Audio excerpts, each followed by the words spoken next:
आरहत वाङ्मय में कहा गया है, जोगम च समण धम्मम। योग शब्द और आगम वाङ्मय की भाषा में जोगम च समण धम्मम में जुंजे अनलसो ध्रुवम। योग की साधना अध्यात्म की साधना होती है।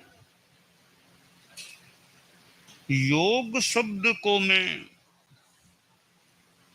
कुछ व्यापक संदर्भ में भी देख रहा हूं। योग एक अध्यात्म की साधना भी है। जहां अभिधान चिंतामणि में कलिकाल सर्वज्ञ आचार्य हेमचंद्र ने जो कहा है, मोक्षोपायो योगो, ज्ञान श्रद्धान चरणात्मक है, कि मोक्ष का उपाय योग है और वह उपाय ज्ञान, श्रद्धान यानी दर्शन और चरण यानी चारित्र स्वरूप वाला होता है। इसका मतलब हुआ सम्यक ज्ञान, सम्यक दर्शन और सम्यक चारित्र की आराधना योग है, योग साधना है। एक दूसरी परिभाषा इससे मिलती हुई सी है, मुखेण या मुखेण जोयणाओ जो ओ सवो धम्म वावारो। मोक्ष से जोड़ने वाला योग होता है। योग यानी जोड़, जोड़ना, जोड़। तो मोक्ष से जो योजन करे, जोड़ दे, वह योग होता है। सवो धम्म वावारो, सारा धर्म व्यापार, सारी धर्म की प्रवृत्ति वह योग है, क्योंकि मोक्ष से जोड़ने वाली होती है। योगश्चित्त वृत्ति निरोध है। चित्त वृत्ति का निरोध योग है। पातंजल योग दर्शन एक यो सुंदर ग्रंथ है। परम पूज्य महाप्रज्ञ प्रवर के सानिध्य में भी पातंजल योग दर्शन का स्वाध्याय करने का, पढ़ने का, साध्वी प्रमुखा जी को भी याद हो सकता है, पढ़ने का अवसर मिला था। पातंजल योग दर्शन, वहां योगश्चित्त वृत्ति निरोध है। चित्त वृत्ति निरोध योग है, यानी कितनी अध्यात्म की बात है योग में, चित्त वृत्ति निरोध। जैन योग के संदर्भ में हम देखें, निरोध है शोधनम च मनोनुशासनम। जो आचार्य श्री तुलसी के नाम से जो ग्रंथ है, ये जैन सिद्धांत दीपिका, भिक्षु न्याय करणिका और मनोनुशासनम, तीन ग्रंथ हैं। संस्कृत भाषा में तीनों ग्रंथ हैं। जैन सिद्धांत दीपिका तो जैनिज्म के संदर्भ में, जैन दर्शन के संदर्भ में ग्रंथ है। और भिक्षु न्याय करणिका, ये न्याय के संदर्भ में एक संस्कृत भाषा में ग्रंथ है। तीसरा मनोनुशासनम या योग साधना के संदर्भ में मान लें एक ग्रंथ है। तीनों संस्कृत भाषा में मूलतः ये ग्रंथ हैं। तो पातंजल योग दर्शन है। और ऐसे हमारे परिप्रेक्ष्य में, हमारे परिपार्श्व में देखें तो योग साधना की दृष्टि से मनोनुशासनम, इस ग्रंथ का भी अपना एक महत्व हो सकता है। उसको कोई ध्यान से पढ़े, संस्कृत भाषा में भी है, संस्कृत भाषा में मूलतः मनोनुशासनम। तो ये आचार्य श्री तुलसी के नाम से जो तीन ग्रंथ हैं, ये ग्रंथत्रयी है। हमारे साधु साध्वियां भी ध्यान दे सकेंगे। तीन ग्रंथ हमारे धर्म संघ से जैन सिद्धांत दीपिका जैन दर्शन के संदर्भ में, और भिक्षु न्याय कर्णिका न्याय के संदर्भ में, और यह मनोनुशासनम मान लो योग साधना ध्यान साधना प्रेक्षा ध्यान योग साधना के संदर्भ में। तो संस्कृत में इनको याद कर ले, कोई मनोनुशासनम को कंठस्थ कर ले, तो जैसे पातंजल योग दर्शन के सूत्र हैं, बहुत बड़ा अच्छा ग्रंथ उसको कहा जा सकता है, तो मनोनुशासनम के भी वो सूत्र यूं अच्छी याद हो तो एक योग साधना संबंधी कई बातें यूं दिमाग में अच्छी रह सकती है। तो यह ग्रंथत्रयी इधर हम देखें, संबोधि ग्रंथ है आचार्य श्री महाप्रज्ञ जी का जो ग्रंथ है, भले उन्होंने पहले रचा हो मुनि अवस्था में कभी रचो, आचार्य श्री महाप्रज्ञ जी की कृति संबोधि। तो यह संबोधि है, उसमें भी योम अध्यात्म धर्म ऐसी बातें संस्कृत भाषा के श्लोकों में हम देख सकते हैं। तो यह योग शब्द है, बहुत अर्थवान है। पतंजलि का यूं अष्टांग योग है, इसमें यम नियम आसन प्राणायाम प्रत्याहार धारणा ध्यान समाधि त्रय मेकत्र संयम है, जो तीनों एक धारणा ध्यान समाधि संयम त्रय में तीनों एक जगह संयम। तो खैर अष्टांग योग जो है, यम नियम आसन प्राणायाम और प्रत्याहार धारणा ध्यान समाधि, नाम माला में प्रथम कांड में इन आठों का संक्षेप में वर्णन प्राप्त होता है। इधर हमारे यहाँ प्रेक्षा ध्यान योग साधना, प्रेक्षा ध्यान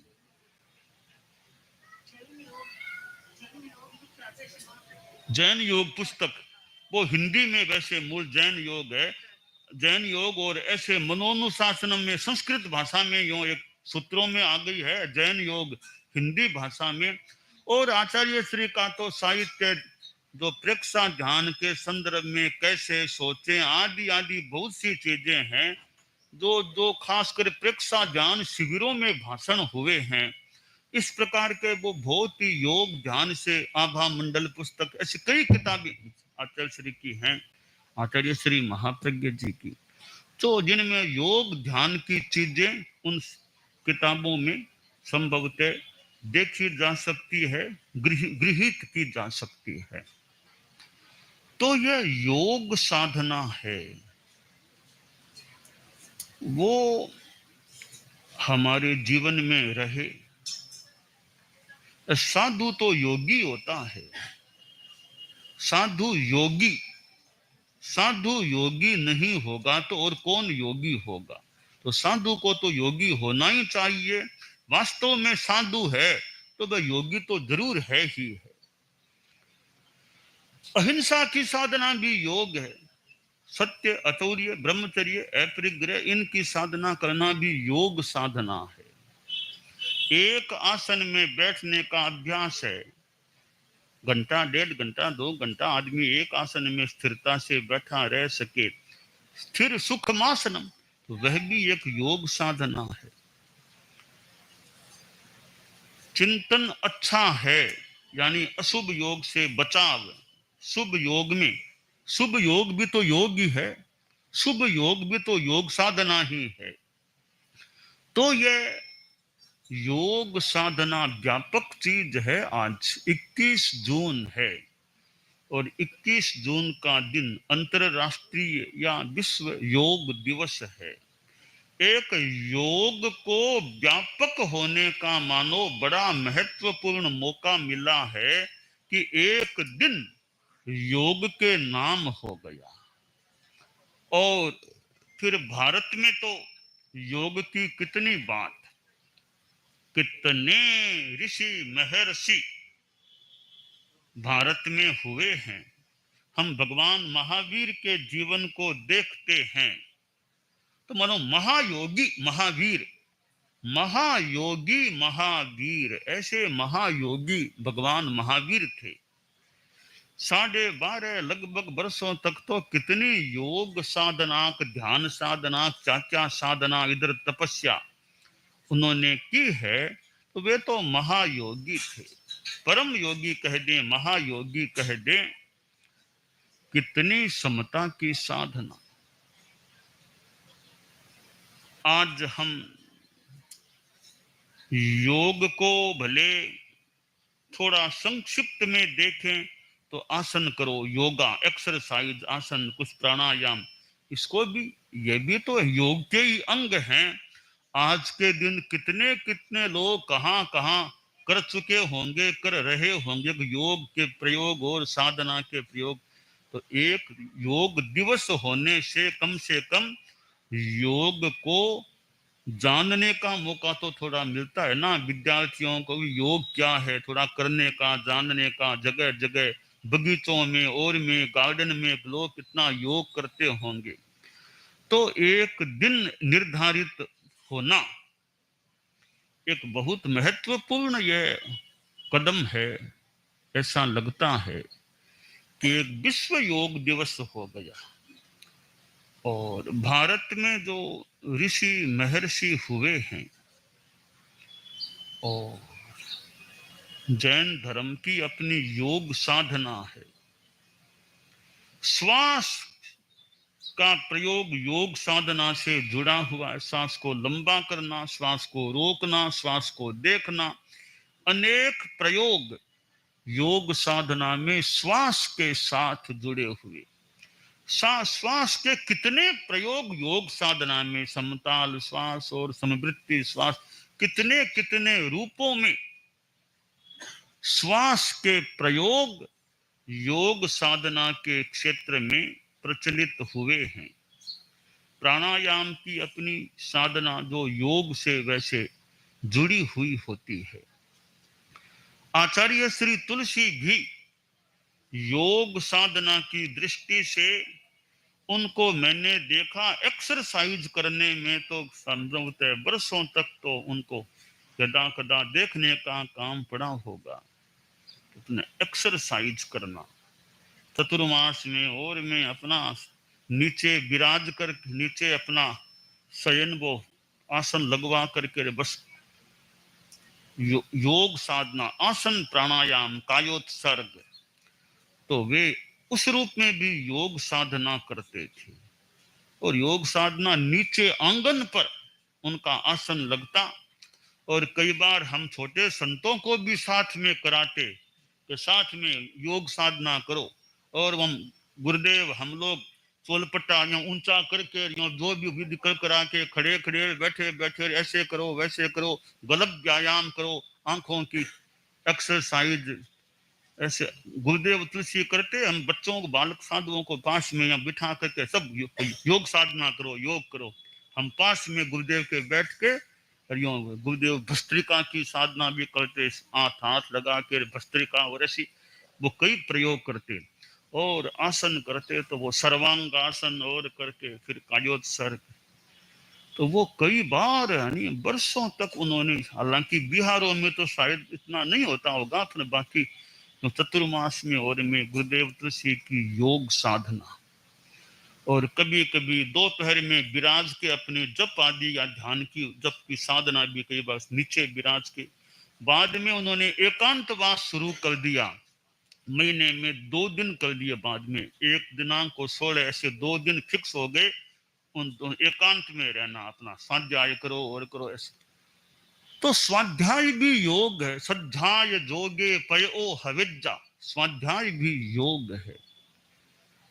आचार्य श्री महाप्रज्ञ जी तो योग साधना में एक्सरसाइज भी अपनी योग करते और पश्चिम रात्रि में अपना उनका ध्यान की साधना का। और फिर शिविर होते, प्रेक्षा ध्यान शिविर। तो युवाचार्य महाप्रज्ञ जी थे, तब वे शिविरों में वहां विराजते। मुझे स्मरण हो रहा है, तब मूल ठिकाने को छोड़कर के आचार्य श्री तुलसी से थोड़े दूर जो स्थल होता शिविर का, वे वहां प्रवास करते, वहां शिविर का संचालन करना वो कार्य करते। और लाडनों में तो मुझे याद है जैन विश्व भारती में तुलसी अध्यात्म नीडम, वहां युवाचार्य श्री विराजते। फिर आचार्य श्री तुलसी भी दिन में एक बार प्राय अपराह्न में जब प्रवचन प्रोग्राम होता तब उस हॉल में नीचे गुरुदेव तुलसी भी दो अपने ढंग के पट्ट से वो थे, थोड़ा एक ऊंचा एक थोड़ा सा छोटा, एक ऊंचे पर आचार्य श्री तुलसी, थोड़े नीचे पर युवाचार्य श्री महाप्रज्ञ जी। युवाचार्य श्री का एक मुख्य प्रवचन होता, फिर आचार्य श्री तुलसी का भी एक उपसंहार कर दें कुछ भी उस रूप में प्रवचन होता, फिर बीच में वो जिज्ञासा समाधान और एक अच्छा सत्र वो प्रेक्षा ध्यान शिविरों में चला करता था। और तो यह प्रेक्षा ध्यान व्यापक भी हुआ, कितने प्रशिक्षक तैयार हुए, कितने गृहस्थों में प्रशिक्षक हुए, और हमारे साधु साध्वियां समणियां इस बृहत त्यागी समुदाय में भी कई ध्यान कराने वाले हुए। और यूं यह ध्यान के रूप में योग साधना कि ध्यान करना और फिर मन को एकाग्रता की ओर आगे बढ़ाना, तो योग साधना। और कई कई लोग सहज योगी, मानो सहज योगी, उनके भीतर में इतनी रिजुता है, सरलता, रिजुता, निष्कपटता, ज्यादा गुस्सा नहीं, आवेश नहीं, कसाय शांत है, और सहज जितेंद्रियता के काफी अंश उनके जीवन में है। अपना काम से काम, इधर उधर की बातें नहीं, अपनी साधना में रहना, ऐसे सहज योगी वो सहज मानो योग में रहते हैं। सहज योगी तपो योग, कभी तपस्या करते हैं, वो भी एक तपस्या करना, ये लंबी लंबी तपस्या करना, यह भी तो योग साधना है। अब 50 से भी ज्यादा दिनों तक भूखे रह जाना कोई सामान्य यूं बात नहीं लगती। या तो कोई विशेष उनमें कोई शक्ति है, या कोई विशेष सहयोग करता जो भी है, इतने काल तक वे भूखे बिना पानी के सिवाय कोई चीज नहीं खाना, ऐसा करना अपने आप में बड़ी योग साधना हो जाती, तपो योग साधना हो जाती है। तपो योग के भी अनेक प्रकार हैं, विभिन्न प्रकार तपो योग साधना के हमारे आगम आदि साहित्य में तपस्या के कितने प्रकार मिलते हैं, कैसे कैसे तपस्या करना। हमारे धर्म संघ में भी अनेक कई चारित्रात्माएं जो इस विशेष तपस्या के प्रयोग करने वाले भी बताए गए हैं, ज्ञात हुए हैं। और थोड़े पुराने जमाने में तो घोर तपस्वी मुनि श्री सुखलाल जी स्वामी, वो तो मैंने थोड़े निकट अतीत का नाम ले लिया, निकट अतीत का, और जो वर्तमान में नहीं है उनका नाम लिया। और पुराने में जाएं तो ओम अभिराशि को नमः, कोदर तपसी राम सुख पीथल मोती हीर, भोप दीप सुख सामजी भिक्षु सिख बड़वीर। ऐसे मानो कितने तपस्वी शादियों में भी कई, कोई कोई तो हमने आंखों से देखा हुआ है, शादियों में भी इतनी तपस्या। मेरे देखने में दिव्य तपस्विनी साध्वी पन्ना जी थी, और जिनको तो जिन पन्ना जी को बहुत ज्यादा थोड़ा देखने का काम पड़ा। और आचार्य श्री महाप्रज्ञ जी लाडनो जैन विश्व भारती में विराजते, और वो वहां आती दर्शन और करने के वृद्ध अवस्था, यूं 3 बार यूं कर करा के यूं उठ बैठ के और कहना अति अनुचित न हो। तो मुझे याद है मैं आचार्य श्री के पास बैठा होता, पहले गुरुदेव को यूं कर लेते, फिर मुझे भी फिर यूं कर लेते, यानी इधर इतनी तपस्विनी साध्वी।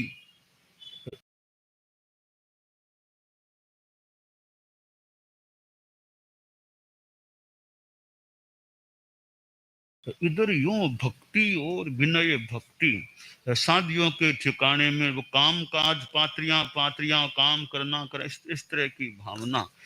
तो यह कोई बड़ी योग साधना है, दिव्य तपस्विनी, दीर्घ तपस्विनी, ऐसी साध्वी जी, और भी अनेक साध्वियां, अणचां जी जैसे हैं, ऐसे कई साध्वियां गुरुदेव तुलसी के युग में, अनेक यूं तपस्विनी साध्वियां, और हमारे वर्तमान में भी कई छोटी ये साध्वी जी, लंबी लंबी तपस्या करने वाली, छोटी उम्र की लंबी तपस्या। हमारे संतों में भी कई छोटे छोटे संत हैं, तो लंबी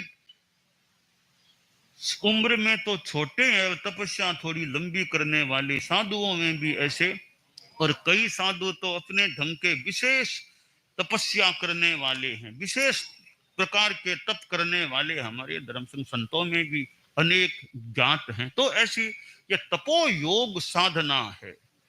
तो यह स्वाध्याय योग है, तपो योग है, इधर यह फिर दर्शन योग, दर्शन भी है, चारित्र भी योग है। तो हम साधु साध्वियां चारित्रात्माएं हैं, वे तो योगी ही रहें, योगी योगी योगी ही रहें, योगी बने रहें। क्योंकि साधु तो कितना बड़ा योगी महात्मा है, वो तो कितना बड़ा योगी है। तो साधु की योग साधना चेतना को निखारने वाली बने।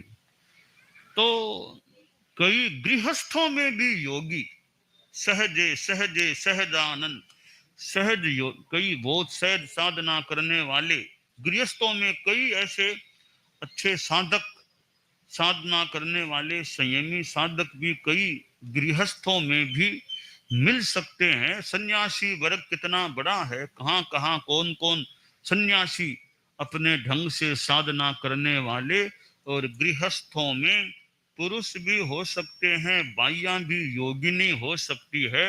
एक सन्यासी था, वो पेड़ के नीचे तपो योग अपनी साधना किया करता था। तो तपस्या से कई बार लब्धियां, शक्तियां, वो तेज प्राप्त हो सकता है। तो सन्यासी को कुछ तपस्या से कुछ तेजस्विता पूर्ण लब्धियां कह दें, वो शक्तियां प्राप्त हो गई। अब लब्धियों का दुरुपयोग करना वो दुर्भाग्य की बात होती है, लब्धियों का दुरुपयोग नहीं करना। परंतु योग था, वो सन्यासी पेड़ के नीचे बैठा था, थोड़ा गुस्सा तेज आने लग गया। तपस्या तो साधना थी, थोड़ा प्रकृति आसाधना ने वो बाबा की, गुस्सेल हो गया, थोड़ा तेजी बहुत आती, बहुत आवेश आ जाए। एक पेड़ पर कोई बलाका होती ना, बलाका छोटा है पक्षी, तो वो पक्षी बैठा था। पक्षी ने थोड़ी गंदगी की, वो नीचे सन्यासी के ऊपर आकर के, पेड़ के नीचे था, बलाका ने थोड़ी वो शरीर की गंदगी छोड़ी, सन्यासी के ऊपर आकर के पड़ी। देखा रे मेरे पर गंदगी कर दी रे, बाबा को गुस्सा आ गया, कुछ लब्धि भी थी। तो गुस्से में आकर के बाबा ने यो ऊपर देखा पक्षी की तरफ, एकदम दृष्टि पक्षी पर केंद्रित की। थोड़ी देर में पक्षी तड़पता हुआ नीचे गिरा और मर गया। अब बाबा को और थोड़ा आसाधना है ना वो बाबा की, थोड़ा गर्व कर दें, गौरव कर दें, कुछ भी कर दें, अभिमान कर दें, मेरे में कितनी तपस्या की तेज की साधना है। यो देखा पक्षी मर गया, देखो, थोड़ा सा वो अहंकार कर दे। एक दिन वो बाबा तपस्या के पालने के लिए मान ले जो भी भिक्षा के लिए गया, पास में गांव था, गांव में भिक्षा के लिए गया। भिक्षा के लिए एक घर में गया, तो वो घर का दरवाजा बंद था, खिड़कियों बंद थी। तो बाबा ने आवाज दी, भिक्षान दे ही भगिनी, भिक्षान दे ही। तो महिलाएं भिक्षा दिया करती है, ज्यादा घर में महिलाएं होती तो भिक्षा देती, भिक्षान दे ही भगिनी। एक दो तीन बार आवाज दी, वो घर में जो गृहिणी थी वो बाहर आई नहीं। 5-7-10 मिनट के बाद वो कुछ भिक्षा यूं लेकर के आई। तो बाबा को फिर गुस्सा आ गया कि मैंने इतनी बार आवाज लगा दी, अब तक ये आई नहीं भिक्षा लेकर के, इतनी देरी से आई है। तो बाबा ने जैसे पक्षी को वो तेज से देखा था, तो महिला को भी तेजी में आकर के देखा, सोचा महिला भी गिर जाएगी, मैं तेजी आंखों में तेज करके देखूंगा। तो महिला को भी बाबा ने गुस्से में रोषारुण नेत्र से तो देखा, महिला गिरी नहीं, एकदम खड़ी रही। दोबारा देखा, तिबारा तेज से देखा, वो गिरी नहीं।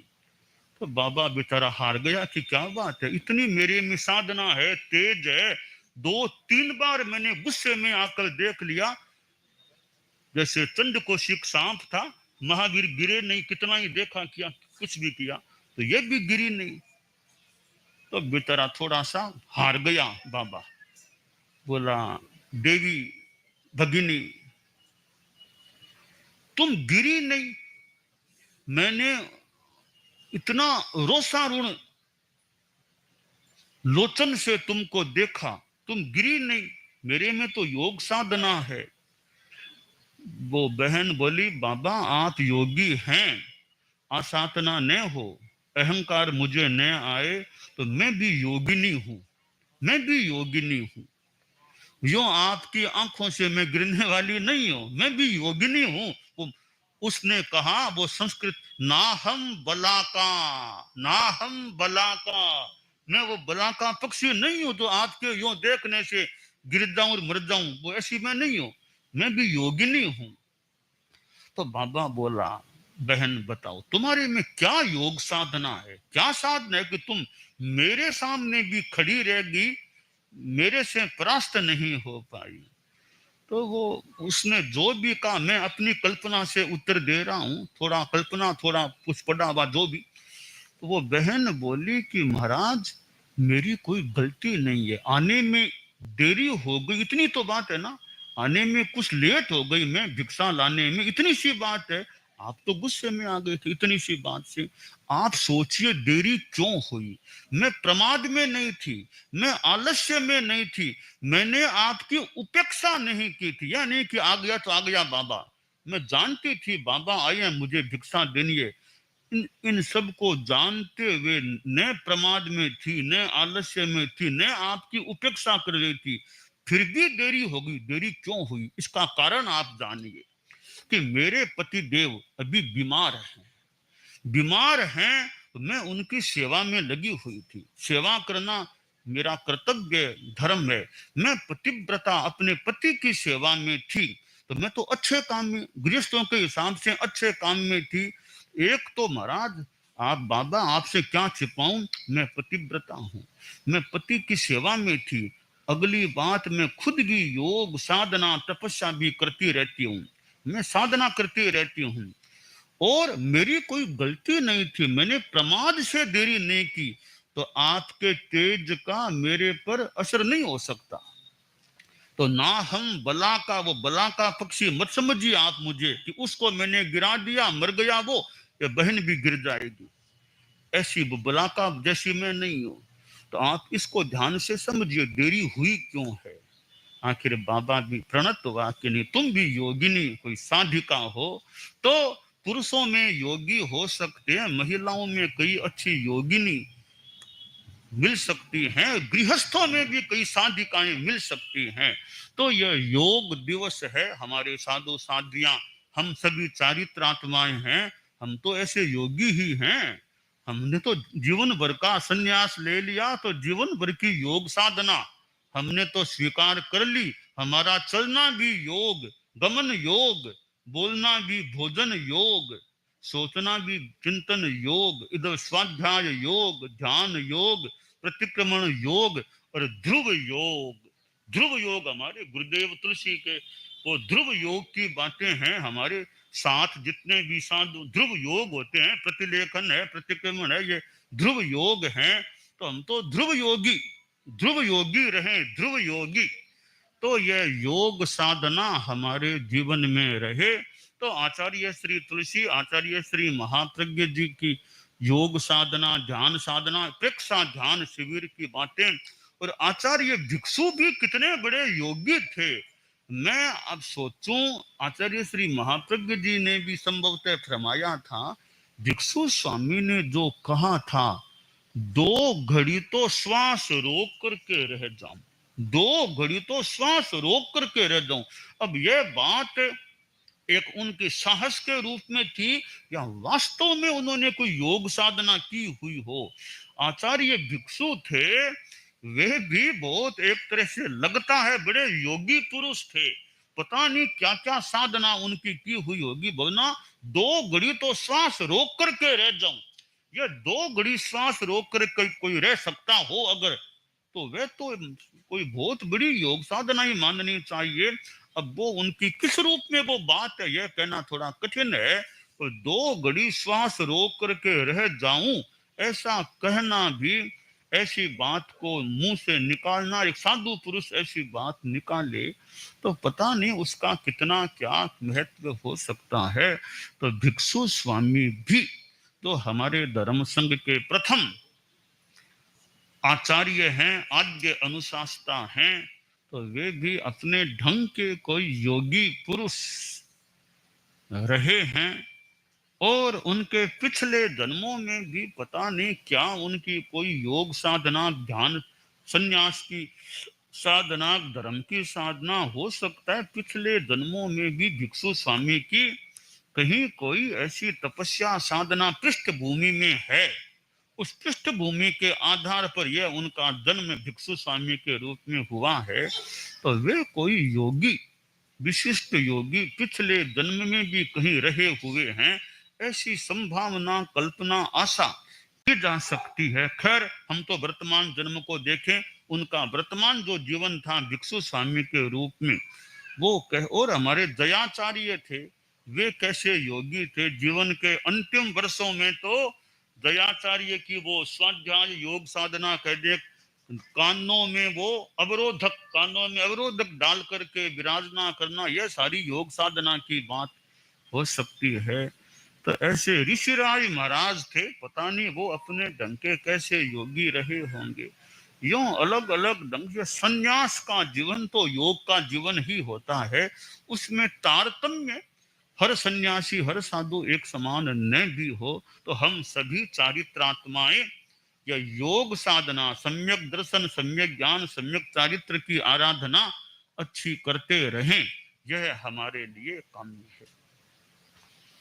दानान सिद्धम अभयपयाणम सच्चेषु या अणवज्जं वयन्ति तवेषु या उत्तम बंभचेरम लोगुत्तमे समणेनाय पुत्ते। योग साधना, थोड़ा सा ध्यान का, योग का प्रयोग भी कर लें। योग दिन दिवस है? सावधान, आसन का चुनाव, जैसे पद्मासन, सुखासन, वज्रासन या कुर्सी आसन। इस कुर्सी आसन, कुर्सी पर बैठे बैठे करना है तो कुर्सी आसन, कुर्सी पर भी जैसे बैठे हैं पांव नीचे, वो भी, उसमें भी ध्यान कर सकते हैं। तो जैसे सुविधा हो वैसे स्थिरता से बैठने का यथासंभव प्रयास।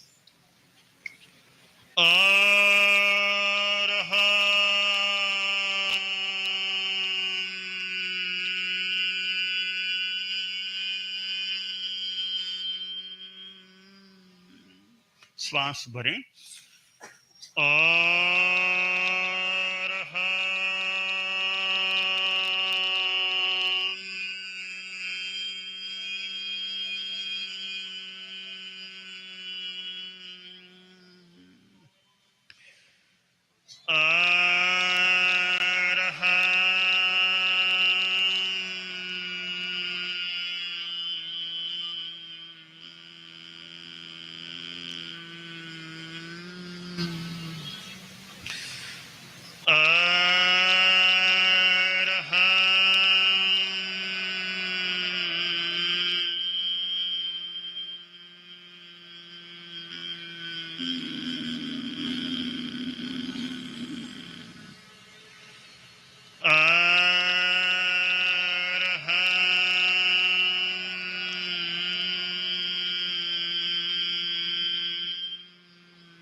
शरीर को स्थिर, शिथिल, तनाव मुक्त मेरुदंड और गर्दन को स्थिर,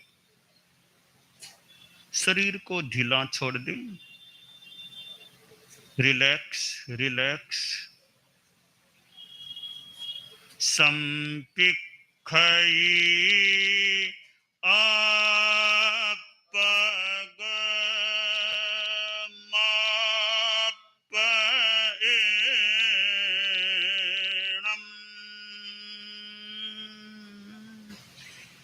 संपिखई अपगमापएणम्।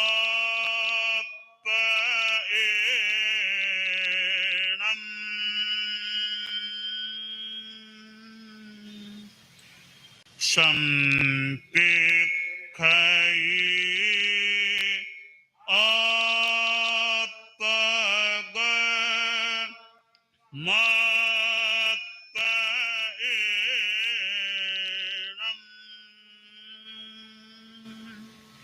आत्मा के द्वारा आत्मा को देखें, स्वयं स्वयं को देखें। अपने आप को देखने के लिए ही प्रेक्षा ध्यान का अभ्यास करें। ध्यान का संकल्प मैं चित्त शुद्धि के लिए प्रेक्षा ध्यान का प्रयोग कर रहा हूं। मैं चित्त शुद्धि के लिए प्रेक्षा ध्यान का प्रयोग कर रहा हूं। मैं चित्त शुद्धि के लिए प्रेक्षा ध्यान का प्रयोग कर रहा हूं। ध्यान का प्रथम चरण कायोत्सर्ग। पैर के अंगूठे से सिर तक एक साथ पूरे शरीर को शिथिलता का सुझाव दें। Relax relax relax. पूरा शरीर, प्रत्येक अवयव शिथिल हो जाए। शिथिल शिथिल शिथिल। पूरे शरीर में, प्रत्येक अवयव में, पैर, हाथ, उदर, छाती, पेट, सिर, चेहरा आदि, गर्दन, सब में शिथिलता का अनुभव करें। शिथिल हो रहे हैं, सब अवयव शिथिल हो रहे हैं। अनुभव करें पूरा शरीर शिथिल हो गया है। थोड़े से ध्यान काल में शरीर को प्रतिमा की भांति अडोल रखने का प्रयास रखें। अधिक से अधिक शरीर की स्थिरता रहे, ऐसा यथासंभव प्रयास हो।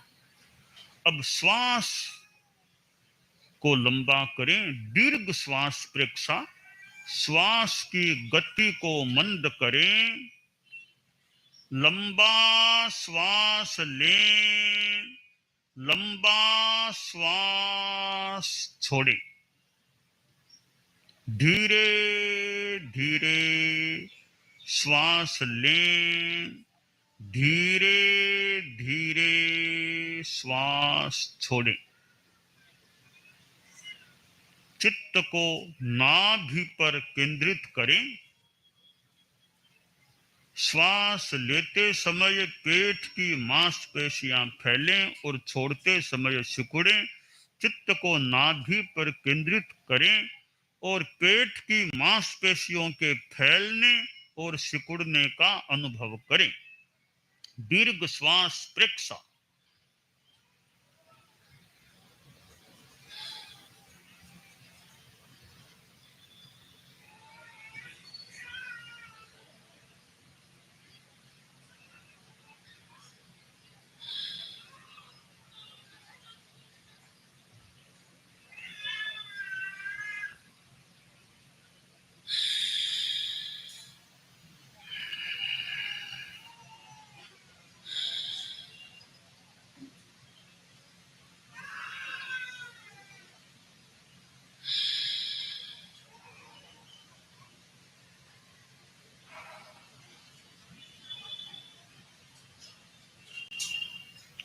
चित्त को नाभि से हटाकर नथुनों के भीतर संधि स्थल पर केंद्रित करें। आते जाते प्रत्येक श्वास को देखें। श्वास आ रहा है, जा रहा है। प्रत्येक श्वास को जानते हुए लें, जानते हुए छोड़ें।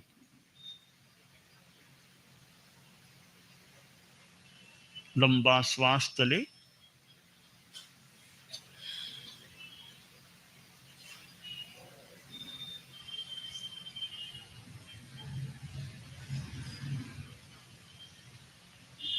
श्वास लेते समय मन ही मन नमो, और श्वास छोड़ते हुए मन ही मन सिद्धाणम नमो। सिद्धाणम का जप चले। श्वास लेते समय नमो, श्वास छोड़ते समय सिद्धाणम का मानसिक जप करें।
नमो सिद्धाणम का मानसिक जप।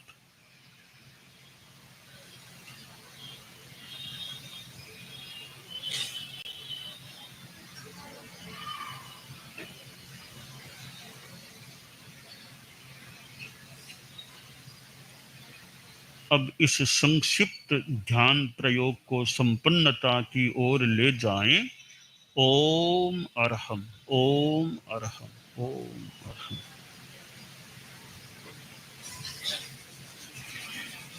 आज चतुर्दशी है।